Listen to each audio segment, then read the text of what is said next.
My husband insisted that I apologize to his female best friend because my honesty hurt her feelings. You guys are not going to believe this. My husband, Eric, stood in our kitchen, face red with fury. You're apologizing to Nina tonight or we're done.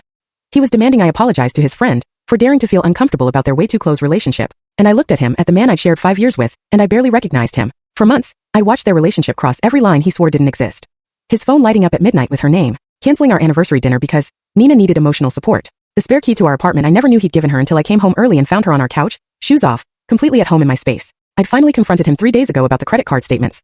$8,000 at Ember and Oak, an upscale wine bar downtown, where they'd met every Thursday for 2 years. Receipts showing $60 to $70 tabs, the kind you rack up over long, intimate dinners, not quick friend catch-ups. Eric had called me paranoid, controlling, jealous. He made me feel crazy for noticing what was right in front of me. So when he demanded I apologize to Nina for making her uncomfortable with my attitude, something cold and clear settled in my chest. Fine, I said. Let's do it properly. At her place. With her husband Kyle there too. If I'm apologizing, everyone should hear it. Derek's face lit up with relief. He actually thought he'd won. I spent the next 2 days gathering everything. Screenshots of texts where Nina called him the only person who really understands me. Photos from their Thursday dinners, buried in his cloud storage. Gift receipts. A $200 scarf for her birthday. Expensive champagne for her promotion. Flowers sent to her office with cards that read, always thinking of you. Saturday night arrived. We sat in Nina's pristine living room. All staged Instagram perfect decor. She wore designer jeans, silk blouse, makeup flawless, playing the gracious host, ready to receive my public apology that would cement her place in Derek's life. Kyle sat beside her. When our eyes met, I saw everything I needed to know.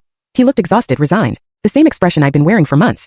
He knew something was wrong, but had been told he was imagining it. Derek settled into his chair, giving me an encouraging nod. Nina folded her hands gracefully, her smile barely concealing her smugness. I pulled out my phone with steady hands. Nina, I owe you an apology. Her smile widened. Derek relaxed visibly. But not for the reasons you think, I added, and the temperature in the room dropped. I handed my phone directly to Kyle, watching his face as he took it. For the past 2 years, Derek and Nina have been meeting every Thursday at Ember and Oak. They've been having late-night text conversations about feelings that cross every boundary married people should respect. Kyle's eyes moved across the screen, reading the first message, then scrolling. The color drained from his face. Derek shot to his feet. Kyle, don't listen to this. She's taking things completely out of context. Kyle's voice cut through Derek's panic like ice. He didn't look up from my phone, just kept scrolling. Nina, he said, his voice terrifyingly calm. I didn't ask if you slept with him. I asked how long you've been having an emotional affair, while making me feel crazy for noticing. The parallel to my own experience was almost poetic. We'd both been living the same nightmare. Derek's face flushed with rage and humiliation. Arya, you're destroying everything. This isn't what I meant. You demanded I apologize in front of both spouses, I said, smoothing my dress. Done. You threatened divorce if I didn't comply. Well, Derek, consider this my answer.